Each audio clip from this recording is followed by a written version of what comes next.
Amén. Tomen asiento, hermanos. Gracias. Miren, un tema esencial de la vida de cualquier iglesia tiene que ver con la forma de cómo cada uno de nosotros nos integramos en medio de una comunidad de creyentes. Es decir, realmente la fe nunca fue diseñada, Dios nos hizo como seres comunitarios a cada uno de nosotros. Desde el principio de la creación realmente existen las relaciones. Desde el principio Dios vio que el hombre no era bueno que estuviese solo y entonces creó una persona semejante a él para que pudiese tener relaciones, para que pudiese relacionarse con alguien más. Independientemente de esa relación, también por supuesto existía ya desde el inicio una relación para con Dios. Entonces, los seres humanos fuimos creados como seres comunitarios, es decir, hombres y mujeres que nos relacionamos entre nosotros mismos, pero también al mismo tiempo que nos relacionamos para con Dios. La vida de una iglesia realmente justamente consiste en eso, en hombres y mujeres que se relacionan con Dios y donde cada uno de nosotros tenemos que aprender que finalmente cada uno de nosotros nos necesitamos mutuamente. La realidad es esa, nosotros nos necesitamos mutuamente, porque desde el plan de Dios, desde el principio, para que Dios cumpla con los proyectos que Él quiere, Dios nos colocó en medio de una comunidad en la cual cada uno de nosotros podemos integrarnos y nos sumamos, y eso es a lo que llamamos en gran medida la familia de Dios. Cada uno de nosotros somos eso, somos miembros de una familia de Dios. Ahora, cada una de esas cosas y cada uno de esos elementos tiene que ver con las formas de cómo Dios decide llevarnos poco a poco en ese crecimiento, porque el propósito de la vida finalmente tenemos que irlo descubriendo en medio de nuestras acciones cotidianas. La vida consiste realmente en aprender a amar. Nosotros podemos realmente a veces ocupar toda nuestra vida en otro tipo de actividades. ¿Sabe? Muchísima gente lo que hace es dedicar su vida a generar un estatus. Y lo que hace es tratar de conservar ese estatus. O sea, quiere seguir escalando en la escala social e ir subiendo y tratar de llegar a la cúspide. Esa es parte de una búsqueda humana muy, muy común. Para otros, el entorno se trata de conseguir cada vez más y más recursos. Y entonces dedicamos toda nuestra vida y esfuerzos justamente a eso. Pero la realidad es que la Biblia va por un camino totalmente diferente en cuanto al énfasis que Dios quiere generar con cada uno de nosotros. La vida tiene que ver con el amor y el desarrollo de las relaciones para con Dios y con otras personas. Realmente ese es el entorno quizás más importante de todos. Dios quiere que aprendamos, por un lado, a amarle a Él, pero también a responder especialmente a la relación con otros, porque de eso se trata justamente la relación con Dios. Es tan importante realmente este asunto de el amar y el relacionarnos con otros, que Jesús mismo lo expresó como parte del resumen de toda la Biblia. Todos nosotros necesitamos aprender a amar. Realmente aprender a amar es tan importante que, ¿sabe? Cuando tú no aprendes a amarte, ni siquiera a ti mismo, entonces empiezas a buscar otro tipo de cosas porque ni siquiera te amas a ti mismo. Las personas que no se aman ni siquiera a sí mismos, entonces obviamente empiezan a buscar otro tipo de satisfactores como la autoridad, el poder, el acumular títulos académicos, cualquier cantidad de cosas, porque no están ni siquiera satisfechos consigo mismos. Entonces, muchas de las ocasiones los problemas se empiezan a generar justamente ahí. Algunas de las conductas destructivas que el ser humano llega a generar, justamente empiezan porque ni siquiera se aman a sí mismos. Pero cuando no te amas ni siquiera a ti mismo, es mucho más complicado que incluso ames a alguien que está al lado tuyo. Muchas de las relaciones de pareja justamente empiezan, o los conflictos se van a ir generando justamente porque como no te amas a ti mismo y empiezas a generar conductas autodestructivas, entonces eso va a afectar a las personas que están a tu lado. Esas personas pueden llegar a ser tu pareja, puede ser tu esposa, puede ser la sociedad, la iglesia, etcétera, porque el problema empezó justamente como una carencia de amor que las personas estamos experimentando. Ahora, normalmente el asunto es que nosotros no aprendemos esto de forma natural. Nosotros lo que realmente ocurre es que normalmente hacemos lo que nos interesa a nosotros. Pero cuando las personas empiezan a amar y empiezan a descubrir acerca de lo que Dios quiere hacer para su vida, entonces empiezan poco a poco a descubrir que de tu problema se convierte ahora en mi problema. Porque ahí es donde empieza a haber cambios significativos, justamente porque el amor empieza a formar parte de la vida de esa persona. Quiero que recuerde por qué es tan importante. Jesús enseñó diciendo así: amarás a Jehová tu Dios por sobre todas las cosas, ¿se acuerda? Y a tu prójimo como a ti mismo.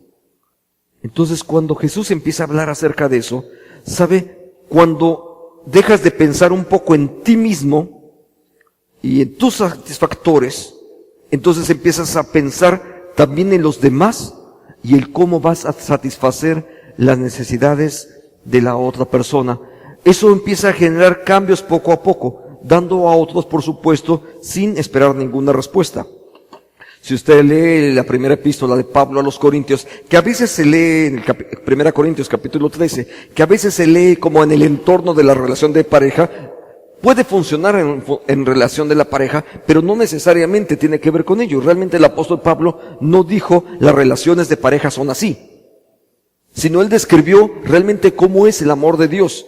Y el amor de Dios en ese sentido es incondicional. No te pone condiciones para amarte. Dios decidió amarte a pesar de cómo eres.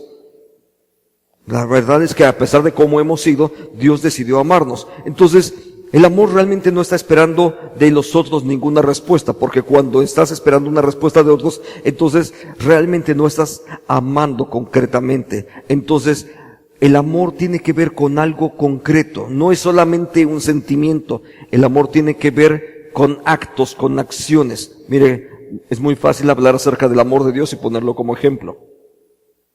Pero ¿sabe? El amor de Dios se mostró en actos, no en sentimientos. El amor de Dios se muestra, se hace, se vive. El amor de Dios es tan grande que lo que hizo fue dar su vida para que nosotros pudiésemos tener salvación. Así es que olvídese de que es simplemente un sentimiento, y a veces pensamos que te doy mucho amor cuando te doy 4 abrazos y dentro de 3 segundos más ya terminé de darte tu abrazo, ya sale adiós. ¿Sabe? El amor de Dios se muestra. Y cuando Dios está actuando en amor en nuestra propia vida, ese amor necesariamente se va a mostrar, y se va a mostrar justamente al dar a otros lo que ellos necesitan. Entonces, el amor de Dios, por supuesto, acabo de mencionarlo, no es un sentimiento. El amor tiene que ver con una elección, una acción que se hace justamente a favor del otro. Es una manera de comportarme, es una manera de vivir. Déjame ponerlo así. Si pienso en una relación de pareja, lo que tengo que hacer es, cuando voy caminando, voy ahí con mi esposa, no me voy a ir a la velocidad que yo quiero, sino voy a caminar a la velocidad que ella pueda acompañarme.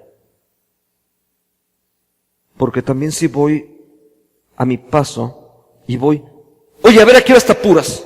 ¿Es que no puedes caminar más rápido? ¿Sabe? Ese ya realmente no es amor. La estoy fustigando cada rato para ver a qué hora se va a apurar. Porque no me importa ella, sino me importa que vaya a la velocidad que yo voy.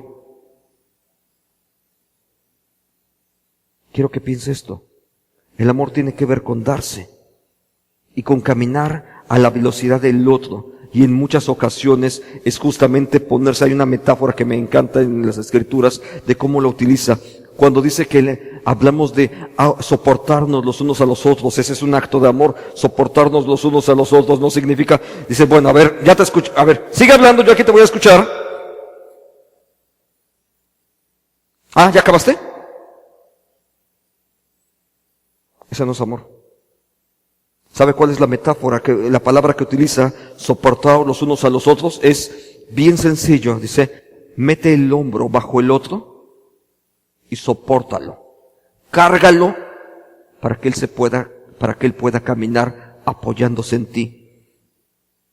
Aguántalo. Pero aguántalo es, Métele el hombro para que él pueda caminar. Cuando él no tiene la capacidad, cuando no tiene la fuerza, entonces tú te conviertes en su ayuda, pero su ayuda no es justamente para que le des instrucciones al otro, sino que te colocas bajo él, para que él se pueda recargar en ti. ¿Ha visto cuando alguien está acompañando a alguien que lleva por primera vez muletas o que se ha lastimado un pie? Esa es una metáfora específica. Claro, te tienes que colocar a su lado para que él se pueda recargar en ti y él pueda depositar su carga sobre ti. Por supuesto, a ti te va a costar.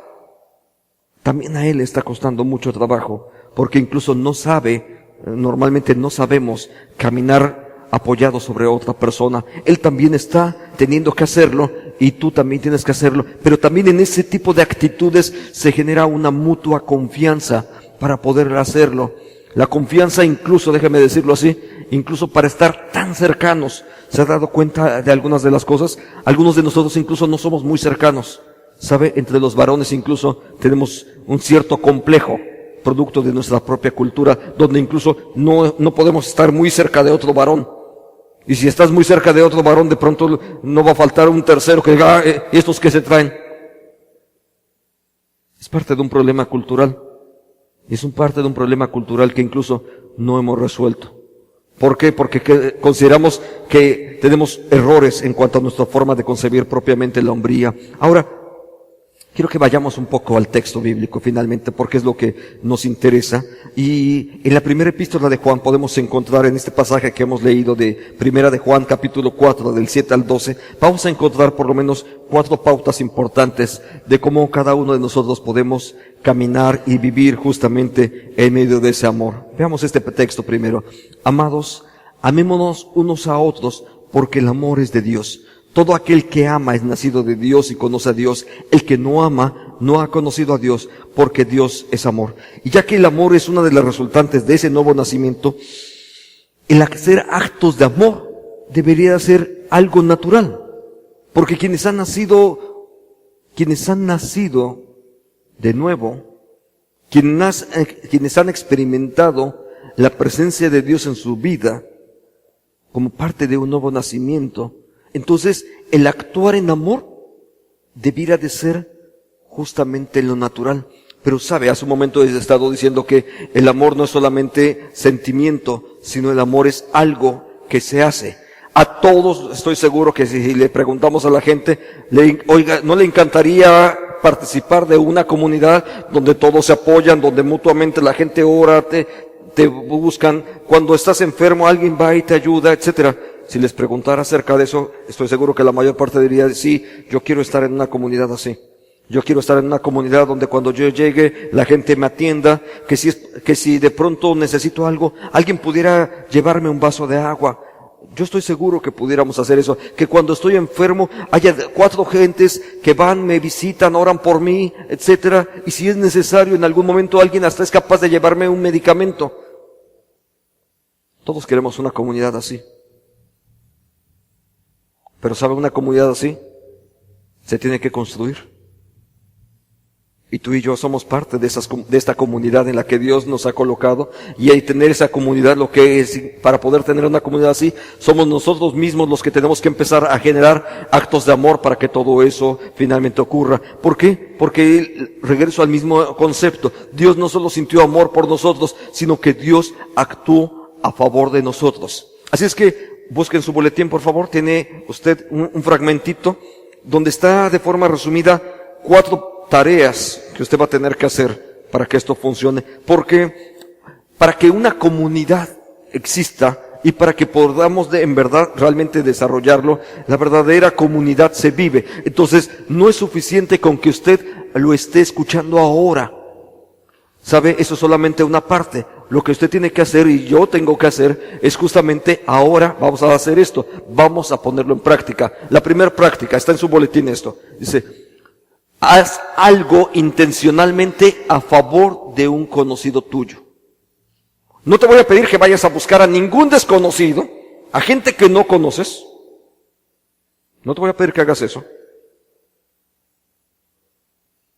Pero busca a alguien que tú conoces. A lo mejor es un amigo tuyo. Quizás no lo esté esperando Pero ¿qué tal si esta semana le regalas un postrecito? Todos estamos en la posibilidad de hacerlo. Entre los muchachos me acuerdo que había un jueguito que le decían que era el amigo secreto. Y el amigo secreto lo que hacía era, durante un determinado tiempo, un determinado espacio de tiempo, lo que hacía era llevar y dejarle cositas, regalitos, etcétera. Busca un amigo secreto si tú quieres para eso.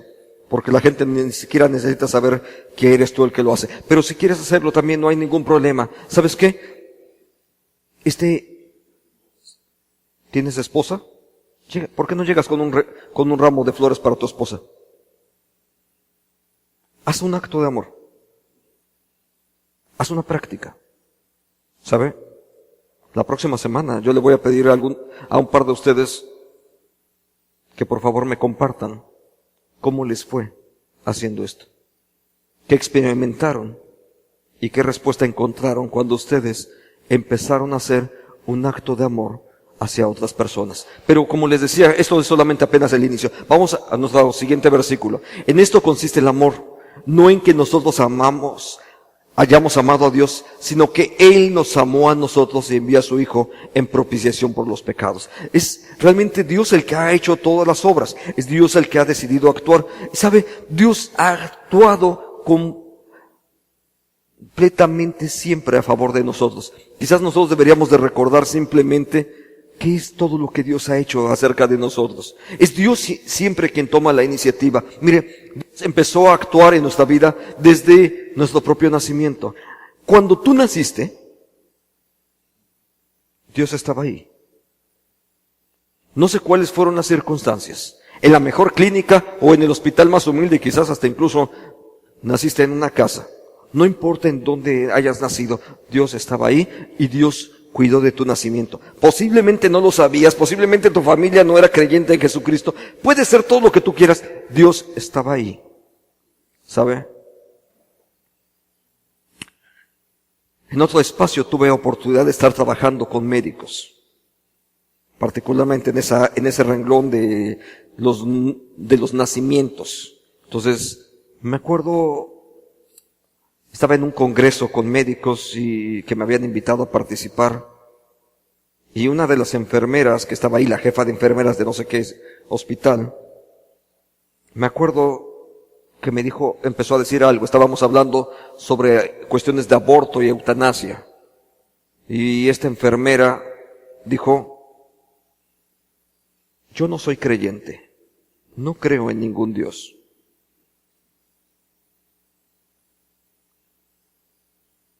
Pero cuando un niño va a nacer, Dios hace, aunque ella decía que no creía en Dios, Dios hace todo lo posible para que nazca ese niño. Se me ha tocado estar ahí como jefa de enfermeras con mujeres que llegan en estados críticos y contra todo pronóstico, el bebé nace. De mujeres que han tomado cualquier cantidad de cosas para poder provocarse un aborto, que ha habido una intervención médica incluso, y el bebé nace. Una mujer que no es creyente, o que dice que no es creyente, y dice, cuando Dios actúa, no hay forma de que ese bebé no nazca. Y sabe, si nosotros hoy estamos aquí, es porque Dios cuidó de nuestra vida desde nuestro nacimiento. Nosotros somos parte de ese milagro que Dios ha hecho en nuestra vida. Y a lo largo no solamente del nacimiento, sino a lo largo de la vida, estoy seguro que Dios ha cuidado de cada uno de nosotros. Hemos tenido tropiezos, accidentes, enfermedades, lo que usted quiera. Usted y yo sabemos exactamente que mucho de eso ha ocurrido en nuestra vida. Y Dios ha estado ahí de tal manera que hoy podemos estar en este lugar. Algunos con más tropiezos, con más accidentes, con más enfermedades. ¿Sabe? Una vez me acuerdo un hombre, él tomaba una clase conmigo y me llamaba muchísimo la atención porque era un hombre así, muy alto, muy robusto. Y cuando yo me enteré de cuál era su profesión, me causaba mucha gracia porque no lo podía yo imaginar. se llamaba Humberto, ya falleció él, pero Humberto era un hombre así muy grande, un cuerpo enorme, y él trabajaba de maestro en un jardín de niños. Y yo lo imaginaba y dije, ¿cómo es un hombrezón de ese tamaño y andar con los pequeñitos? Pero sabe, aparte de que era pedagogo, por supuesto había estudiado para ello, aparte de ello era licenciado y tenía licenciado en leyes y tenía una carrera de medicina. Y un día estábamos en la clase y dice, permítame, es que tengo que tomar una pastilla. Tengo que tomar mis pastillas, dijo él. Dijo, ok, sí, seguro sus pastillas. Sacó su pastillero y puso así, como 12 cápsulas y pastillas de todos los colores que usted quiera. Y empezó, pap, pap, pap, pap, pap. Yo me quedé asombrado. Y después me dijo, bueno, es que soy hipercardíaco, tengo diabetes, tuve un infarto en el corazón, tengo 2 en el cerebro, etcétera. Y sigue aquí. Un día recibo una llamada en la oficina, me habla otro hermano de la iglesia, pastor, Humberto acaba de tener su 3er infarto.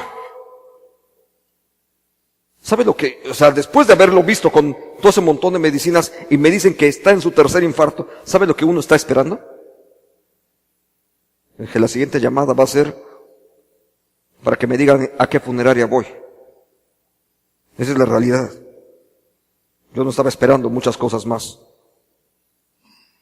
Porque me están diciendo es su 3er infarto. Fui al hospital. No sé cómo, pero finalmente estaba en el área de terapia intensiva y llegué hasta donde estaba su cama. Por supuesto, usted ya conoce los escenarios ahí, lleno de mangueras y tubos por todos lados, etcétera. Entré hasta donde él estaba y cuando llego a él, me acerco, él sintió seguramente algo de movimiento, se incorpora en la cama y me dice, pastor, ¿qué tal? ¿Cómo está? Sí, falleció, en su 4º infarto. ¿Sabe?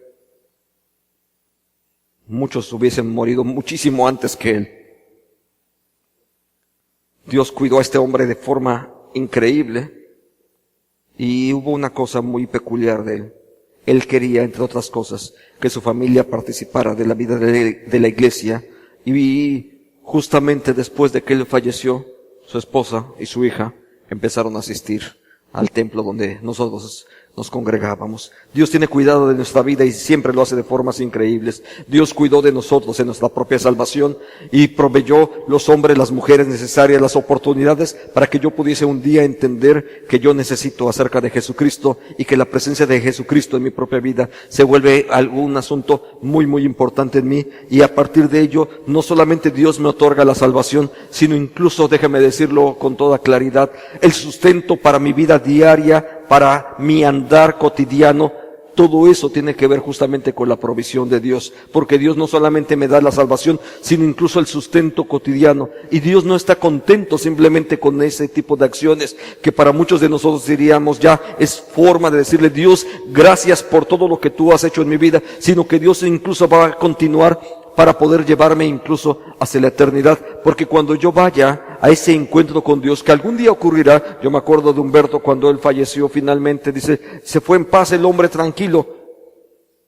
Pero sabe, yo tengo la esperanza de que cuando Dios me llame a su presencia, yo también voy a ir tranquilo, porque finalmente la muerte ya no me asusta.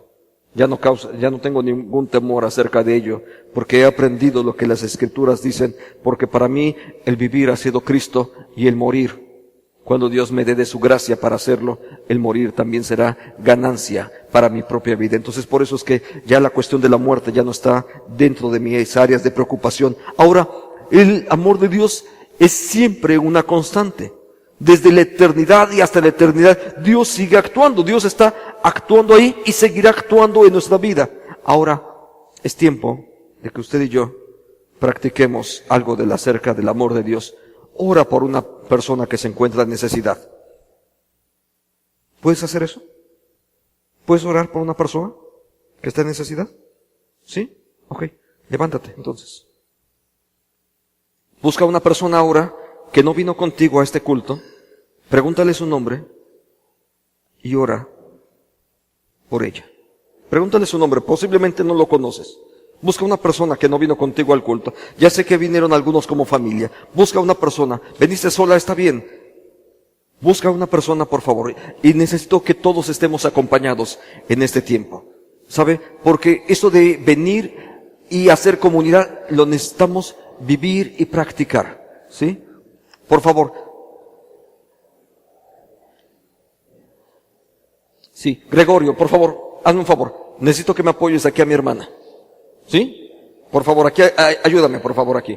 Ustedes vénganse, Rosalba, y acompáñenme aquí a mis hermanos, por favor. No, ya sé que se quieren abrazar mucho, está bien, gracias a Dios.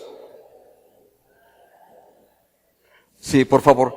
¿Me quieres acompañar aquí, por favor? Con Víctor, por favor, sí. Por favor, aquí, mira. Aquí donde está Gregorio y demás. No lo conoces por nombre seguramente, pero no te preocupes. ¿Sí? ¿Sabe? Dios ha actuado a favor de nosotros. Un acto mínimo que podemos hacer a favor de otra persona es orar por ellos. ¿Sí? ¿Quieres acompañarme ahí, Gaby? Por favor, con Gabriel. Oremos juntos. Pídele un motivo de oración y ora con ellos. Jala a tu pequeñita, por favor. Por favor, ¿sí? Ora por tu hermano ahí. Ora, por favor, y dile, Dios, gracias por la vida de este hermano mío que me has dado. Gracias por mi hermana, Señor, porque me has hecho tú una familia en Cristo Jesús. Gracias, Señor, porque me permites conocerle. Porque me permites tener un hermano aquí en esta iglesia, Señor. Porque no solamente es alguien más que se congrega, sino que tú me lo diste, Señor, para que en él pueda yo también mostrar mi amor y gratitud delante de ti, Señor. Gracias por haberlo traído a mi vida. Gracias porque tú, Señor, lo has traído a mí. Gracias, Señor, por la vida de Gaby. Gracias por la vida de Tino, de Víctor. Gracias, Señor, por la vida de Rosalba, de Jorge. Gracias, Dios, por la vida de Víctor. Gracias, Dios y Padre, por la vida de Larisa, de Rosario. Gracias, Padre, por la vida de cada uno de los que estamos aquí. Gracias, Señor, por la vida de Saúl, de Sharo, de Elías. Gracias, Dios, por la vida de Jonathan. Padre, bendícele a cada uno de ellos. Gracias por Joel, Padre. Gracias, Señor, porque la gracia y el cuidado tuyo, Señor, que tú brindas, Señor, nos hace ser parte de una sola familia. Dios y Padre, gracias. Gracias, Señor, por esta familia que tú nos das. Porque podemos saber que eres tú el que cuida de nosotros. Te lo pido en el nombre de Jesús. Amén. Gracias. ¿Sabe? ¿Ya saben sus nombres? ¿Sí? Hágame un favor. Si tiene oportunidad, dele su número telefónico. Y mándele en la semana, mándele un mensajito. Y dígale, ¿cómo estás? Intereses en él. Dígale cómo está. Búscalo durante la semana. Dios te dio a esa parte, esos son parte de la familia que Dios te dio. Probablemente te va a costar un poco de trabajo aprenderte el nombre de 200 personas o de 250 personas que estamos acá. Probablemente eso ocurra, pero no importa. Yo estoy seguro que poco a poco tú puedes ir conociendo a otros hermanos tuyos y conocerles y orar por ellos. Tomen asiento, por favor. ¿Sí? No importa si tuvo que cambiar de lugar, no importa, quédese ahí. Al final de cuentas, la persona la que ahora estás también es tu hermano. Entonces, esa es una de las bendiciones que Dios nos otorga. Mire, continuamos en nuestro texto, dice, amados, si Dios nos ha amado así, debemos también nosotros amarnos los unos a los otros. ¿Sabe? Vivir en un grupo pequeño, saludable, es una manera también de crecer y de vivir. El espacio de culto es muy pequeño en cuanto a tiempo. Y mayoritariamente estamos sentados en un lugar y muchos, como somos seres de costumbres, incluso nos sentamos siempre en los mismos lugares. ¿No es cierto? Ya sabemos hasta incluso dónde se va a sentar cada quien. Si me preguntan si vino alguien, volteo, no vino. Si veo que su silla está vacía, ya sé que no vino. ¿Sí? No tiene el nombre, pero ya sabemos que por ahí están casi siempre sentados. ¿Cierto? ¿Sí? Difícilmente incluso se sientan en la silla de adelante. La verdad es que somos seres de costumbres. Ahora, como somos seres de costumbres, suele ocurrir que nos relacionamos solamente con un grupo en particular. ¿Sabe? Incluso lo que ocurre en un servicio, en un culto, es limitado. Nosotros somos hombres y mujeres que necesitamos integrarnos a pequeños equipos. Entonces, una forma de cómo integrarnos, una forma de cómo crecer en ese tipo de relaciones es cuando nos integramos en un grupo pequeño. Ya sea un grupo pequeño, una célula, un rebaño, tienen diferentes nombres, no importa el nombre que les demos. Mayoritariamente tienen que ver con una misma función, con que en comunidad, en pequeños grupos, crezcamos en la palabra de Dios y que ahí estemos buscando desarrollarnos. En su boletín, usted tiene una lista de varios grupos que están distribuidos por esta ciudad. ¿Sabe? Estoy seguro que hay alguno que puede estar cercano a su casa. ¿Sí? No sé en qué zona de la ciudad viva, pero digo, porque no sé ahorita exactamente dónde cada uno de los que estamos, pero hay uno que está más o menos cerca de su casa. Quizás no tenga que cruzar toda la ciudad para venir a un estudio aquí. Yo sé que aparte de esos que están ahí, hay otros que desarrollamos aquí en el templo, y está bien. Si usted quiere venir a uno de los que están en el templo, qué bueno. Pero quizás hay uno más cerca de su casa y usted puede unirse ahí. ¿Sabe? Esa parte es importante. Ahí es donde practicas la comunión en Cristo Jesús. ¿Sabe? Me encanta cuando voy a uno de los estudios porque yo sé que terminando, de pronto alguien me dice, pastor, ¿sabe que hay una necesidad? Vamos a orar por esto. Y en ese momento nos juntamos ahí, todos y hacemos oración en ese momento. Y quizás en otro momento además nos sentamos, platicamos unos minutos, tomamos el café y ya, ¿sabe? No necesitamos hacer mucho más. Pero además, algunos de los que estamos aquí, nos podemos sumar a uno de esos grupos que ya están ahí. Y quizás otros podríamos hacer otra cosa, organizar un nuevo grupo, abrir las puertas de nuestra casa, y alguien me dice, oye, pero es que mi casa es muy pequeña. No importa. ¿Caben 4 gentes? Con eso es suficiente.